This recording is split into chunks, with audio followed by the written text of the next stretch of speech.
Introduction. The Age of Athens in the Roman Empire. Roman Empire has been considered the most civilized and modernized civilization during the 2nd century of the Christian era. The frontiers of this vast monarchy were governed by the disciplined and ancient valor. They had a gentle yet powerful influence of their manners and law, which had established the union of the several provinces of the Roman Empire. The inhabitants here enjoyed the luxurious life with advantages of wealth and prosperity and peace. In the Roman Empire, the Senate used to govern and rule the sovereign authority. The Senate delegated on the emperors, who had all the executive powers of the government. Roman Empire had a happy and prosperous period of almost a century, during which the Senate was governed by the honourable virtues of Trajan, Nerva, Hadrian, and 2 more Antonines. During this period itself, Rome witnessed the occurrence of the principal conquests. Rome encountered rapid succession and progress of the triumphs during the 7 first centuries, which was reserved for Augustus to renounce the design of the entire empire and to bring moderation into the public councils. During the era of Augustus, Rome witnessed profitable reflections which ensured the safety and dignity of Rome. He did not expose his legions and person to the arrows of the Parthians. Instead, he obtained an honourable treaty of the restitution of the prisoners which had been overtaken after the defeat of Crassus. During the 1st century of the Christian era, the only accession achieved by Roman Empire was the province of Britain. The war lasted for almost 40 years, which was maintained by the most profligate and was terminated by the most faint-hearted emperors of the era. The fact about Britain was that majority of its tribes possessed courage without conduct and had the love of freedom without any unity spirit. The Roman frontiers included the imperial policy, which commenced with the death of Augustus and lasted till the accession of Trajan. Trajan was a very virtuous and active prince who had the education of a soldier and possessed those talents of a general. He had a peaceful system with his predecessors, which, however, got interrupted by scenes of conquest and war. The first exploits of Trajan occurred against the Dacians, who had insulted the majesty of Rome. Trajan was ambitious and famous, and his success rate was transient and highly rapid. He went on to triumph the river Tigris, ranging from the mountains of Armenia to the Persian Gulf. He always enjoyed the honour of being the topmost and as the only Roman general who went on to navigate remote seas. His fleets went on to ravage the Arabian coast as he approached towards the confines of India. But it was with the death of Trajan, which clouded the majestic prospect to be dreaded, that the distant nations would throw off the power achieved by the flourishing Roman Empire. Chapter 1. The Union and Internal Prosperity in the Age of Antonines. The greatness of the Roman Empire cannot be alone judged by the extent or the rapidity of the conquests and successors. It was until a greater period that the Russian deserts occupied a larger portion of the globe. Alexander went on to erect the Macedonian trophy along the banks of the river Hyphasis. The obedient provinces of the Trajan and the Antonines were adorned by arts and were unified by law. The general principle of their government was simple, wise, and very beneficial. They relished on the religion of their ancestors and exalted to an equality of conquerors. The main policy of the Roman emperors and the Senate revolved around their religion and was enlightened and reflected by the superstitious beliefs and habits. There were various modes of religious worships which prevailed in the Roman Empire and were greatly considered by the local people and the philosophers as well. The superstitious beliefs of the individuals were not embittered by any theological bitterness. It was also not confined by the chains or shackles of any speculative system. The deities of the 1,000 streams and the 1,000 groves thrived in peace, nor did the Romans deprecate the wrath of the Tiber. The Romans, the Greeks, and the barbarians persuaded themselves that under various names and ceremonies they all adored the same deities. It was not easy to conceive that the spirit of persecution would be able to introduce itself into the Roman councils. The Roman valued and understood the meaning and importance of religion and stayed connected with the Senate and the government. They even encouraged the public festivals, which tended to humanize the manners of the locals. They worshipped the arts of divination as an instrument of policy and respected the firmest bond of the society. Even after acknowledging the advantages of the religion, they were convinced that the various modes of worship had the same salutary purposes and received the same time and experience in the form of superstition. Rome was considered to be the capital of a great monarchy which was filled with strangers and subjects from each corner of the world.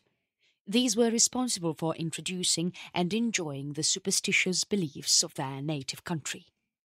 Every city in the Roman Empire was filled with the purity of the ancient ceremonies, and the Roman Senate had the common privilege to check the inundation of the foreign rites. Therefore, Rome gradually went on to become the common temple of all subjects, and the freedom of the cities was bestowed upon by all the goods of mankind. Chapter 2. The Constitution of the Roman Empire in the Age of the Antonines. The definition of the Roman Empire in terms of a monarchy seemed to be that of a state which was governed by a single person, and he may be entrusted with the execution of the laws, the command of the army, and the management of the overall revenue. Every barrier of the Roman civilization and constitution had been balanced by the vast ambition of the dictator and had been eradicated by the cruel deeds of the triumvir. After Actium achieved victory, the fate of the Roman Empire depended on the will of the Octavianus known as Caesar and afterwards by Augustus. The conqueror was the leader of the 44 veteran legions who were conscious of their own strength and the weaknesses. The provinces, which were oppressed for long by the ministers of the Republic, wanted a government of a single person who could be the master and not the accomplice. The Roman people demanded only bread and public shows, which were supplied with open hands by Augustus. Augustus laid aside the tyrants by reforming the Senate and thus went on to profess himself as the father of the country. Augustus was elected as a censor, and with his faithful Agrippa, he went on to examine the list of the senators and even expelled a few members. He also persuaded nearly 200 people for the prevention of shame by a voluntary retreat which raised the qualification of a senator by £10,000. Augustus was also responsible for creating a vast number of patrician families and accepted himself as the honourable prince of the Senate, which was bestowed by the censors for being the most eminent in his services. But as Augustus went on to restore his dignity, he destroyed the independence of the Senate. The principles of the free Senate were lost. Augustus pronounced the studied oration before the modelling and the preparation of the assembly, which disguised his ambition and portrayed his patriotism. However, for the prosperity of the Roman Empire, it was deadly to trust the sincerity of Augustus. The advantages of monarchy or a republic often divided the speculations and presented the greatness of the Roman Empire. Amidst the increasing confusion, the reply of the Senate was decisive and anonymous. They failed to accept the resignation of Augustus and requested him to not leave the Republic, which was saved only because of him. This incident took place many a time during the rule of Augustus, which was solemnized by the 10th year of his reign of the Roman Empire. With regard to the army and the soldiers, the jealousy of freedom had descended from the earliest span of the Roman Empire, which gave away substantial hopes of conquest and a sense of military discipline. The dictator or the consul had the ultimate right to command the Roman youth of its military services, and was even entitled to punish the cowardly disobedience or obstinate behaviour in the most severe forms of penalties. The most sacred rights of freedom were confirmed by the Sempronian and Porcian laws, which were suspended by the military engagement. The choice of the enemies and foes of Rome was decided by the legislative authority. The most important resolutions with respect to peace and war were the matters of debate in the Roman Senate and were ratified by the locals. Chapter 3. The Rise and Fall of the Pertinax. Marcus was milder by nature, had become the most amiable defective part of his character. He had an excellent understanding which was often deceived by the goodness of his nature and heart. He had an excessive indulgence to his brother, his son, his wife, and became a role of the public injury. Faustina, who was the wife of Marcus and daughter of Pius, was known for her beauty. However, she was also negligent and irregular in her unbounded passion, which was unknown to Marcus. He even went on to promote his wife's lovers to the post of profits and honour. Most of the crimes which disrupted the internal peace of the society were produced by the restraints imposed by the unequal laws on the appetites of mankind. Son of Marcus went on to succeed his father amidst the triumphs of the armies and the Senate. When he took the throne, there were no competitors or enemies to fight with around him. Therefore, he preferred the love of mankind in this state of peacefulness and calm. The young prince and his favourites celebrated the licence of the sovereign power. However, he had not yet fought a single battle and had only displayed a sentiment of generosity. Marcus had formed an assembly to be considered as the great council of the nation and was comprised of the most eminent Romans, which soon went on to become criminal in its niche. The Antonines, who respected their virtues and had delight in their union, formed a great military command which became a signal victory over Greece. In the civilized and stable state of the Roman Empire, the wild beasts retired from the face of the mankind and the neighbourhood of the famous cities. To transport them to Rome and to surprise them in their solitude, it was a kind of enterprise which was equally ridiculous for the people and the princes. In all these exhibitions, the most secure precautions were taken, which were used to preserve the person of the Roman Hercules, who might have disregarded the dignity of the emperor or the sanctity of the god. The finances and its management of the Roman Empire were the most attentive and vigilant care of the emperor or the Senate. Every measure of extortion and injustice had been adopted, which was meant to collect the property of the subjects into the prince's coffers.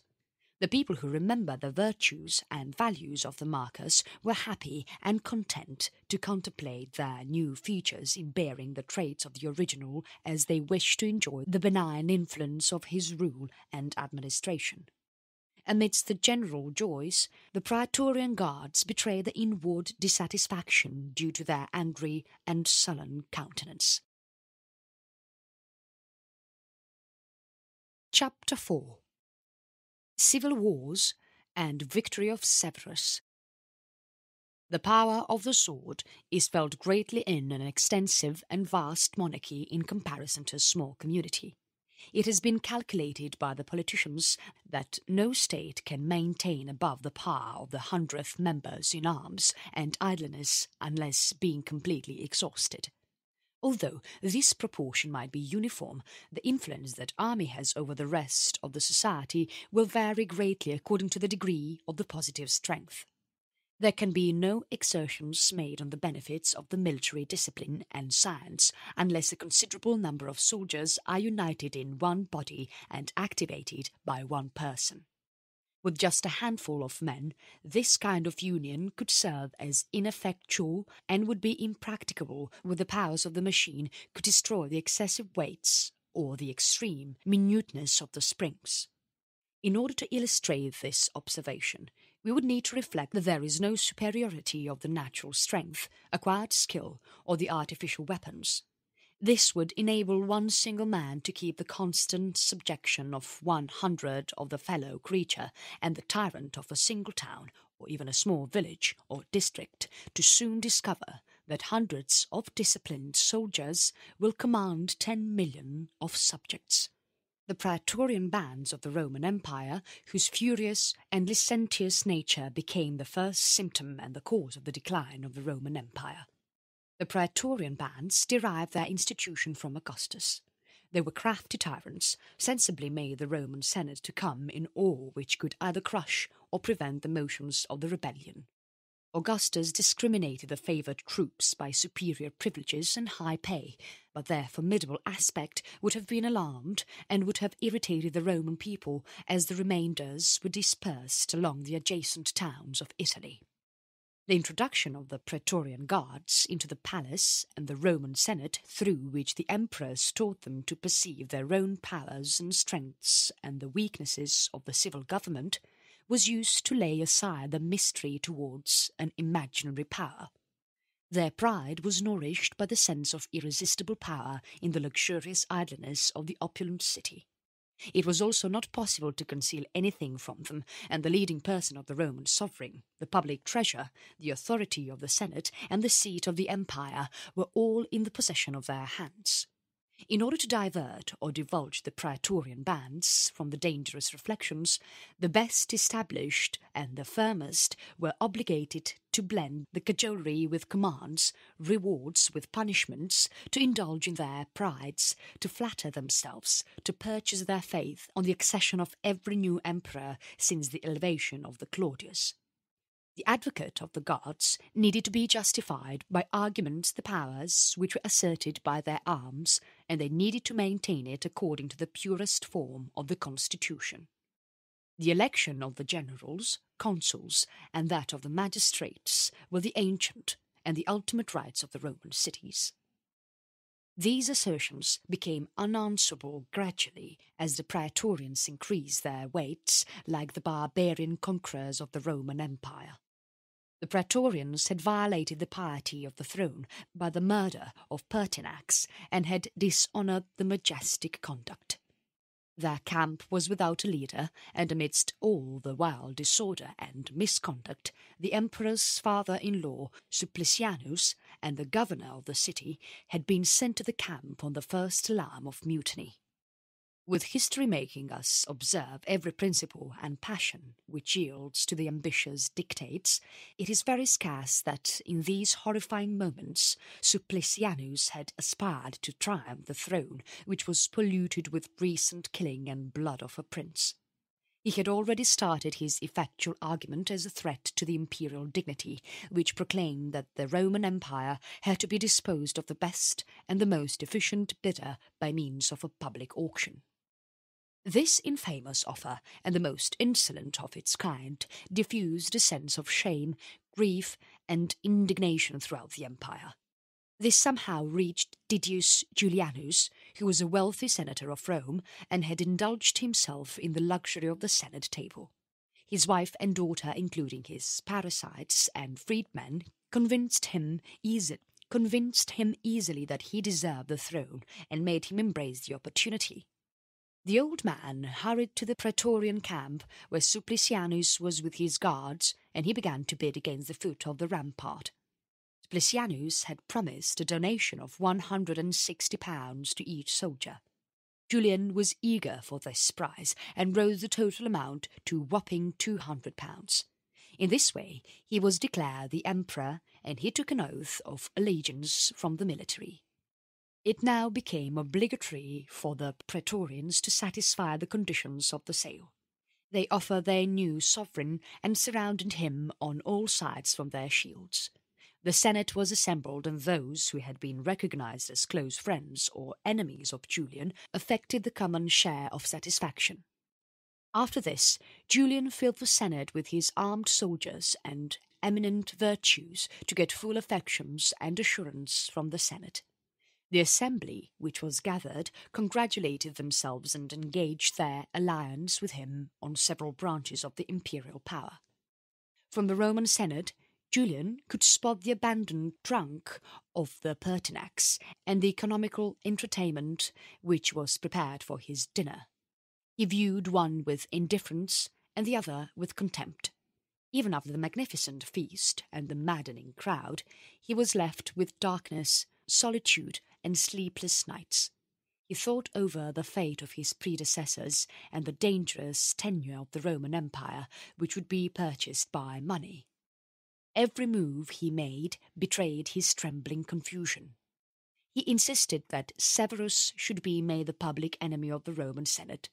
He even tried to question the fates, magic, and the superstitious beliefs, and the unlawful sacrifices, but all in vain. Chapter 5. The Death of Severus. When one achieves greatness, however steep or dangerous it might seem, it entertains the active consciousness and has the power to exercise itself. But the possession of an empire or a throne could never lead to an everlasting satisfaction to any ambitious mind. This melancholy was truly felt and experienced by Severus. He elevated to the first place of mankind through fortune and merit. He considered himself great and felt distracted with care for preserving the empire, and was careless of his fame and oversatiated with power. These all factors made all the prospects of his life closed. Severus was true to his African traits, and thus got passionate and addicted to the study of divination and magic. He got himself deeply versed in the interpretation of the omens and dreams, and acquainted well with science of judicial astrology. He had already lost his first wife. Sooner he discovered that the young lady Emesa in Syria had a royal background, and therefore he proceeded to ask for her hand. Julia Domna was her name, and she possessed that attraction of beauty and had a firmness of mind and judgmental strength. Her amicable qualities never made any dark impression on her husband, but during her son's rule she was the head of the administration of the personal affairs of the Roman Empire. She was the perfect patroness of art and was very friendly to the genius men. She produced 2 sons, Geta and Caracalla, who were supposed to be the destined emperors. However, all these aspirations of the hopeful father and the Roman Empire proved vain by these princes, who were absent of any great talent or virtue and had an unforgiving antipathy for each other. The unhappy conflict of his 2 sons clouded all his dreams, and it threatened the throne, which was raised with much labour and had cemented much patriotic blood, and was guarded with extremes of treasure and arms. However, Severus remained impartial to both his sons, and granted to both the rank of Augustus with the prestigious name of Antoninus, such that it was for the first time that the Roman Empire witnessed 3 emperors. Severus had, however, foreseen that one of his weaker sons would fall to the sacrifice of the stronger one, who would again be ruined by his own acts. As years passed by, the declining health of Severus inflamed the wild passions and the black ambition of Caracalla's mind. He wished to shorten the remaining days of his father's life, and had even tried to create a mutiny among the troops, but in vain. Finally, in the 65th year of his life, Severus passed away, and as per the salutary advice, both the sons were elected as the emperors of the Roman Empire. Chapter 6. The Elevation and Tyranny of Maximin. Out of all the forms of the governments which have prevailed in the world since ages, a hereditary monarchy seems to be the fairest in the scope for ridicule. It is possible to relate that on the demise of the father, the property of the entire nation somehow descends to his son, who is yet unknown to himself and the mankind, and has not even seen or witnessed the wisest statesmen and the bravest warriors.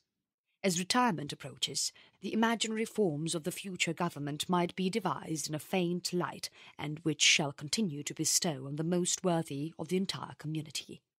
As experience is achieved, these fairy illusions fade away and teach us the lesson that the election of a monarch depute the wisest or to the maximum group of the people of an empire.